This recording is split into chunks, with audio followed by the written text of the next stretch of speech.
Hello, cultural resetters. Welcome back to another artist interview. I'm really excited to introduce EDM and reggae photographer turned artist and creative, Miss Tiddy. What's up? Hello. Really glad to have you. I am especially excited to talk to you about something that I can relate to, which is coming up from a Catholic background and then finding solace in music.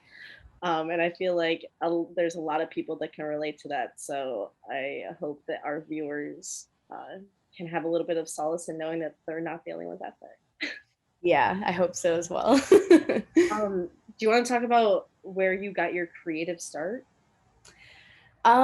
Sure. Yeah, so I actually have always wanted to be creative since I was a child, and unfortunately with my Catholic and very strict parental background that wasn't really encouraged. But I kind of always just no, I'm gonna do it anyways.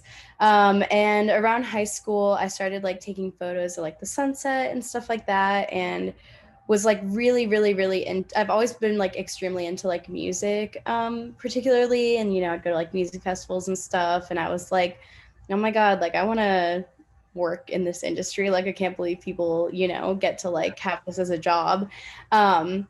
So I kind of put two and two together with photography and music festivals, and just kind of started getting, oh my god, I'm so sorry, my foster kitten is here and he's just attacking everything. Oh my god. But that's a welcome distraction. Yeah. So yeah, I just kind of started taking photos and just getting involved taking photos of local people and stuff, and then moved into photography, and now I just started rapping for fun. So yeah. I don't know, it's it could be a way more in-depth story if you want it to be, but yeah. Well, I guess, curious about your transition from photography to musical artists, because whenever there are people that have just a general creative energy and ability, but when you switch mediums, that always hurts my interests. Yeah.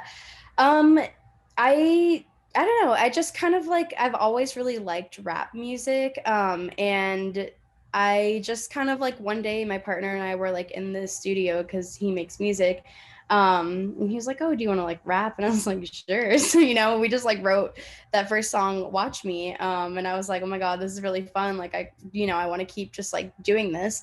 So yeah, I've written a couple, maybe 5 songs since then. And it's just been super fun. And I feel it just kind of came more naturally for me. I can't draw to save my life, I'm so bad at drawing and other creative stuff, but photography and, stupid rap music was just good for me, I guess. So what was your experience first as a photographer in the music industry? Because we like to, get the perspective of all creatives in the music industry, whether that is singers, songwriters, producers, engineers, photographers, dancers. So what was your experience as a photographer? That has been pretty great. I don't know, when I first started out, there were no women in photographers that I really knew of. So there was definitely, and I was really young. I was 20, maybe 19, 20. And, a lot of people were like, who the hell are you? So I definitely had some experiences with security guards being like, what are you doing here? And this and that. But, as I grew into it, because it's been I don't know, 5 years now since I started, a lot of people sorry, my kitten is distracting me so much. He's attacking my hand, but I should kick him out. But as I got to know more people and more people work with me and stuff, it's I feel I've kind of made my space in the industry and photographies to the point where I don't have people pissing me off anymore. I hope they know you by now. Yeah. Exactly. But so, there's still festivals where my main issue, I don't ever have issue with management or anything like that. Everyone's really respectful and not sexist, but security guards in particular usually are. And I'll be having wearing all my credentials and stuff like that. And you know, they'll still be like, oh, you can't be back here. And I'm just like, dude, come on. So yeah, I don't know. That's like the one thing that is perpetually really annoying. And did you work alongside other photographers? I'm assuming like in the pit. I like, yeah, there's always like other photographers there, but like I don't like work like with them unless if I, you know, like I'm like my own entity. But yeah, there's always like other people like in the pit or on stage or whatever. So yeah. Were there other female photographers who were also treated that way? Was it, I mean, like, I'm assuming it was just kind Yeah, I think that anyone, you know, any like female or like feminine presenting person, like definitely has that same experience, you know, of like being kind of like because it's such a like male dominated industry. Um, so yeah, like a lot of my friends who are women have definitely had like really similar experiences with that. And you know, like people being like, oh, like is, you know, is the DJ like your boyfriend and like this and that or whatever. Yeah. yeah. So I don't know. I've actually worked at music festivals, and I find that when you're backstage or on the production side of things, you almost have to be like stern as a woman. yeah. Otherwise, you won't be taken seriously.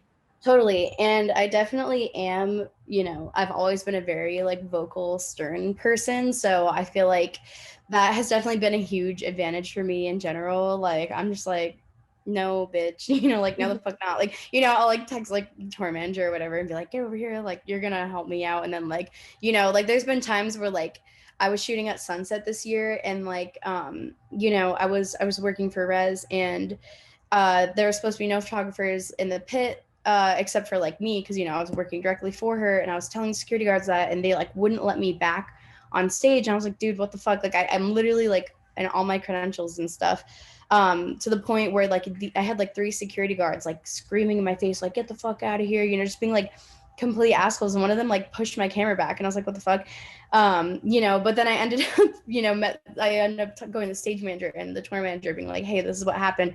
And for the rest of the night, they gave me my own security guard to tell the other security guards to like fuck off. Stop it. Oh my God. Yeah. So it's just like, I don't know, you definitely, it's unfortunate, but like it definitely takes, you know, having to be like, no, like I'm gonna like get this fixed and like not take your shit.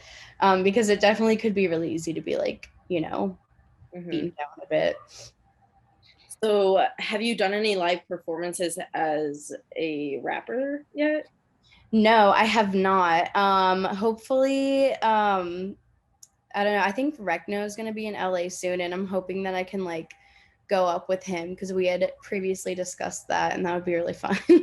You know, I mean, I don't have like enough music out yet that I would like feel comfortable doing a live performance, but that's definitely something I would like love to do in the future. You know, more like smaller stuff or whatever.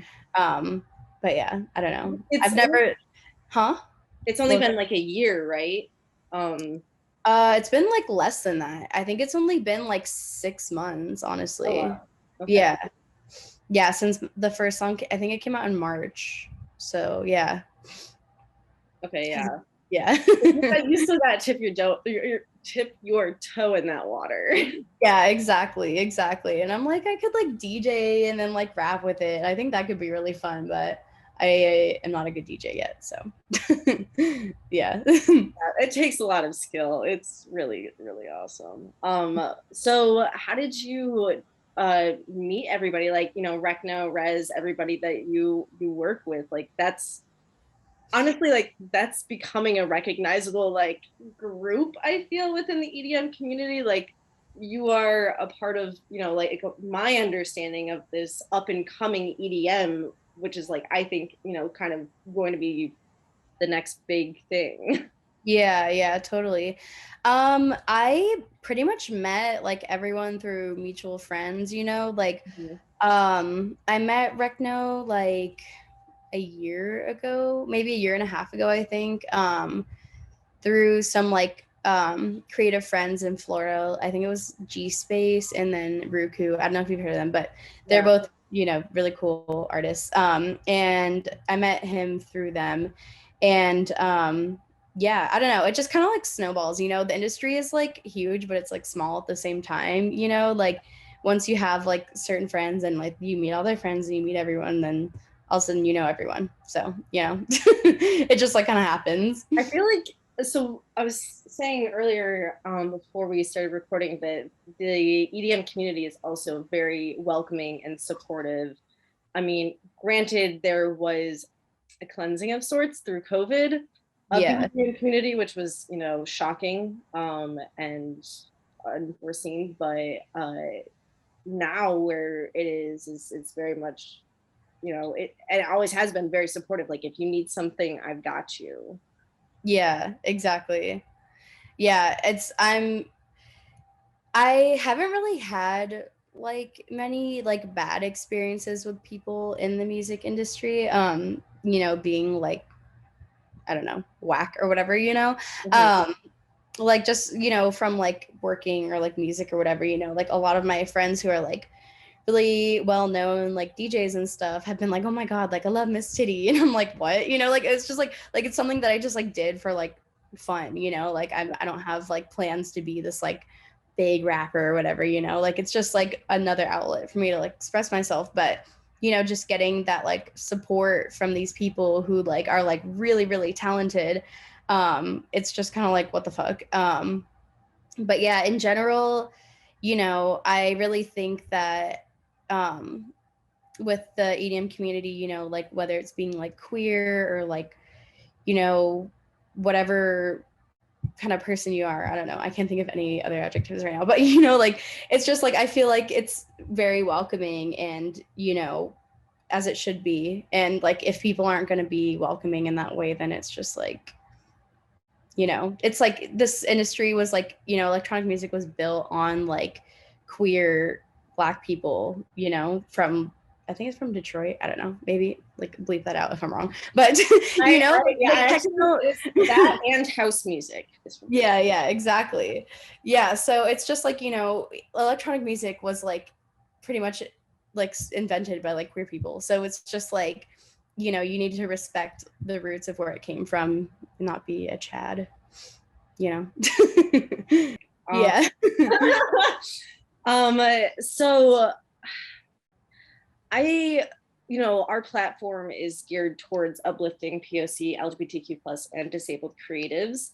And I do this through a form of activism because I truly believe that the music industry has influence and sway over the general population, because that's where we find a lot of inspiration and therapy, quite frankly, in music. So do you feel that the music industry is a place of positive influence overall? It can be, you know, like um I think it really depends like who, you know, it's like you're like being associated with, you know, obviously like we're talking about like a specific like niche group of like people in like a genre right now where it is like super welcoming and accepting. And then like, you know, I don't know, I think now that I think about it, like I feel like things really are like turning more towards being a more positive environment. I mean, like literally Lil Nas X is like the biggest, one of the biggest like pop stars right now, and he's a queer Black man. Like what the fuck if this happened like, you know, 10-20 years ago, people would, I mean, people are shitting themselves right now, but it's just like you would never see this happen. And it's just like so crazy to be like witnessing this right now, because this is truly like the first time we've ever seen something like this, you know, like a queer Black man like charting and all the topping all the charts and shit. I can't speak. You know, so I think it really is starting to like turn more into this like accepting direction. Like, you know, all these like small children were listening to like Old Town Road and stuff like that, and now he's like doing this like really queer like, oh, I'm gonna fuck Satan, and I'm like, oh my god, this is so amazing. And like their parents are like hella outraged, but it's just like, you know, art is art, and like people should be able to express themselves the way they want. And then like, you know, even like JoJo Siwa like takes on a totally different direction. You know, she's came out as like a queer woman and has like publicly has a girlfriend, and she makes her music like specifically for these like really young children. And it's just kind of like getting it out there that, you know, it's okay to be queer, and like more of these kids are going to have these adult role models, you know, that like we didn't necessarily have when we were younger, you know. I also think that this generation particularly supports like Lil Nas X, and this is looping back to like, you know, being in a Catholic upbringing. A lot of us were raised religiously where we were told that queerness was damning, and Yeah. that's terrifying. But now it's almost like, you know, taking the control back and being like, you know, almost changing the narrative of what we were taught. And what Lil Nas X is doing is, I mean, like, he trolls everybody. We know Yeah. this, but he's Yeah. using that trolling aspect and, you know, like playing to this thing that has had such a huge cultural influence on, you know, this generation in particular, and being like, you can be queer and Yeah. break free of that. How have you used music as like therapy to basically rewrite your narrative? Oh yeah, absolutely. You know, not only just like making it, but listening to it, you know, I think like going back to like the Catholic thing, like not only being queer, but just being like, you know, sexual is like, so it's like such a like bad thing, you know, like I remember at like our school dances, you would have to like keep the Holy Spirit in between you and shit. And it was just super like, you know, we wouldn't get like sex education. It was just like abstinence only education and just like, you know, a bunch of stuff like that where it was so prudent and like not giving people any like education about like, you know, sexuality or just like sex in general. So yeah, I definitely have been like exploring that a lot, you know, like my rap music is pretty vulgar and, you know, it's just me being like, yeah, I'm fuck your girlfriend and like this and that. And like, you know, that's something that I never had. And I remember like when I was a kid, like the Katy Perry song, you know, I Kissed a Girl came out and I was probably like 12 or something like that. And I was like, what? You know, like I was like, wait, this is allowed. So I don't know, like music definitely has had a massive influence on me because like I feel like, you know, music has always been largely more queer space as opposed to like, you know, even just like television or whatever, you know? Yeah. Yeah, I mean, it's also where I feel like I learned what queerness was, and that there is so much more than just what was told to me.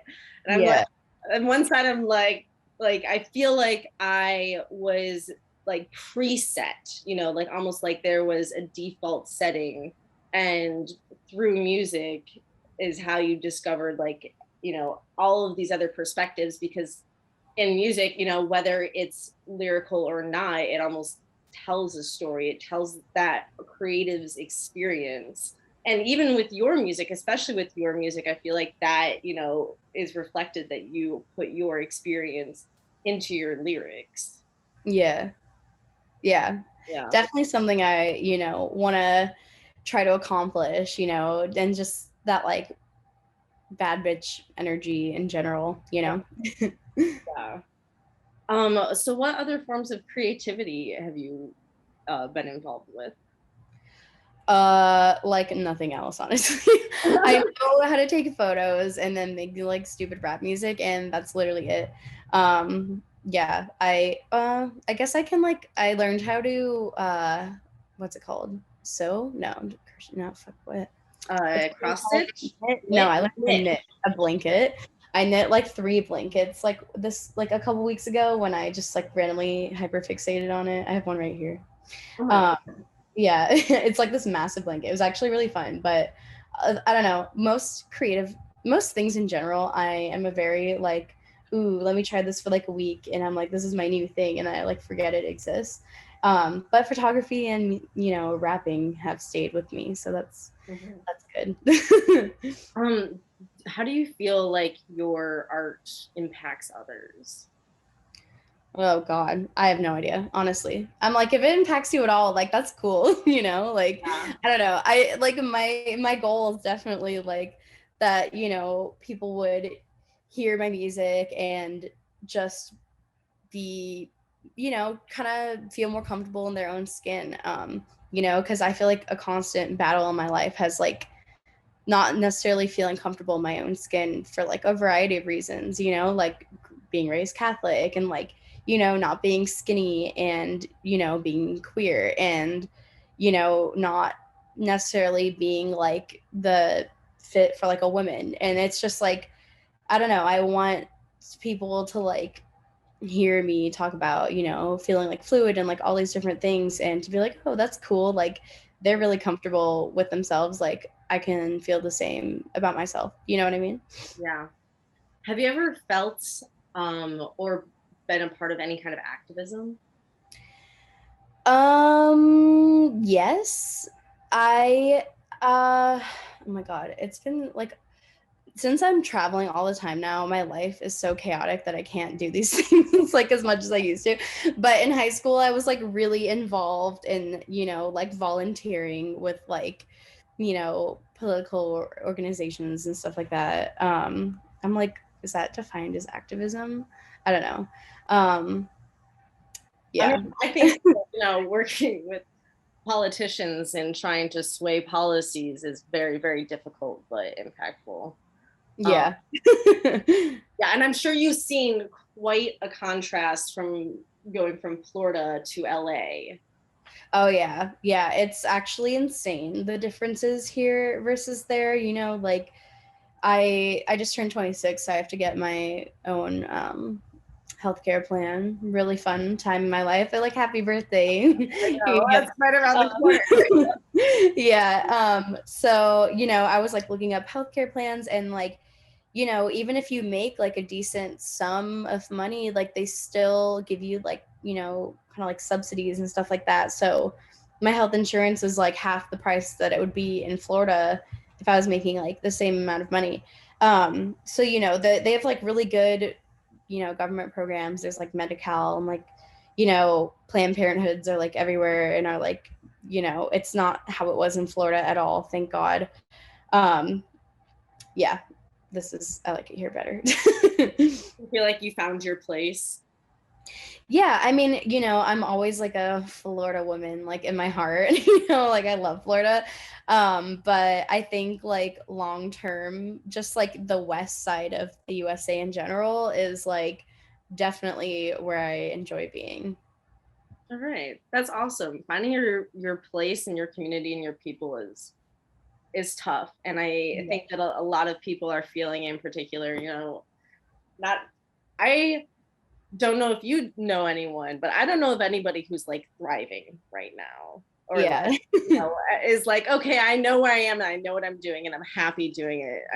Yeah. It's hard to find that, especially being thrown off with COVID. But Yeah, exactly. yeah. Exactly. So I can't imagine, you know, it's been an easy journey, like making that transition, especially going across, you know, from coast to coast, basically.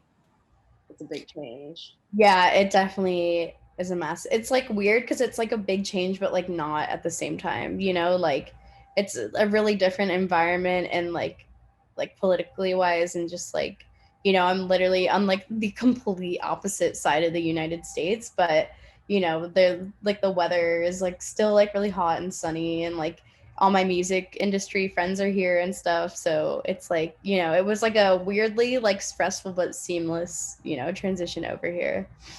That's awesome. So you have people there that like you can jam with. Yeah, yeah, for sure, for sure. Is that how you're making your music right now? Yeah, my partner goes by Denmo and he makes, you know, like a bunch of like EDM and like rap music and stuff. So he's actually the one who, you know, helped me kind of get into this. And, you know, we've just been like working on music here and there when he has some free time. And then I'll just like write raps in my free time as well. You know, we're both really busy and this isn't like, I don't like profit off of music like I do photography. So it's like, I don't get to work on it that often, but, you know, it definitely feels really nice to do and like keep up with.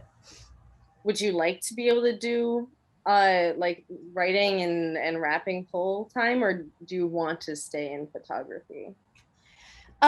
Sorry. Once again, I'm being interrupted. I don't know. I definitely like it. That's not really like the purpose of why I started like rapping, you know, like because like I already have my like established career in photography, and like I love it so much, you know, that this, I don't even know if I like want to like monetize rapping, because it's like it's just like an outlet for me, you know, like it's just something I do for fun as like an outlet. And it's like, you know, if Mhm. people like it, they like it. If they don't, they don't. I don't really care, honestly. I hugely respect that, because there is like this drive in the industry that basically says that if you're here, you have to put it like you're all into it and you have to like make money from it. Yeah. There are so many creatives out there who are just like, I do this because I actually enjoy this. Like whoever follows me, and that's great, but it's not like I'm looking for massive fame here. Yeah. And honestly, massive fame is intimidating too. Yeah. Like getting to that point, you can't really like reel it back in. Yeah, exactly. Um, Exactly. So, you know, like I don't know, it's just it's something that, you know, I take really easy. Like I don't, you know, with photography, like I'm flying and like shooting like 3 to 4 days a week, and like I'm always doing that. When I get home, I'm like exhausted, and like, you know, trying to balance like another thing would be like insane. Like I don't know. It's something I really like doing like for me, you know, and if other people like it, they like it. And if they don't, whatever. I had fun making it, you know? yeah. So with photography, you're still bopping around, you're still shooting shows and such. Yeah, I've been touring primarily with Rezz. Like, we go to Firefly tomorrow. I think it's in like Delaware or something Oh, like so, that. oh my God. Yeah, we're actually going a day early so we can see Billie Eilish play. I'm so excited. Awesome. Um, yeah, so we have that, and then pretty much, you know, like every weekend I'm like flying for shows and stuff. So it's like really busy. Mhm. Is it exciting or is it like burning you out? It's super exciting. You know, I really do love my job so much. It definitely, I've been feeling a little burnt because, you know, after like a year of nothing, like a year and a half of nothing, you know, coming back to a full month, I think I had like 15 shows in September. You know, that's like every other day basically, you know, like it's like a lot. And like you factor in like the travel and stuff too, it's really really really exhausting. Mhm. um so, you know, just kind of like being thrown back into that is a lot, but you know, I love it so much, and I wouldn't change it for anything. So, you know, I just have to catch up on sleep when I'm home. Yeah, yeah. And balance mental health, which is always a Yeah. task. Yeah, no, I have my therapist that I see like once a week, and she's awesome and definitely helps me talk about my frustrations in life. Yeah, we have had conversations with creatives and I'm going to ask you the same question, like, what should the industry be doing differently? But we had a creative, Sarah, oh, I can't but we met with a creative, and she suggested that every team had a mental health professional on their team. And I was like, that would be huge in the music industry, because there's Yeah. such a stigma of like, famous people, famous musicians being crazy or like drug addicts or like, mentally not there. And it's honestly because like, they're pushed and pushed and pushed. And it's like, Yeah. can't forget about your mental health. You have to maintain that, just like your body. Yeah. Yeah, absolutely.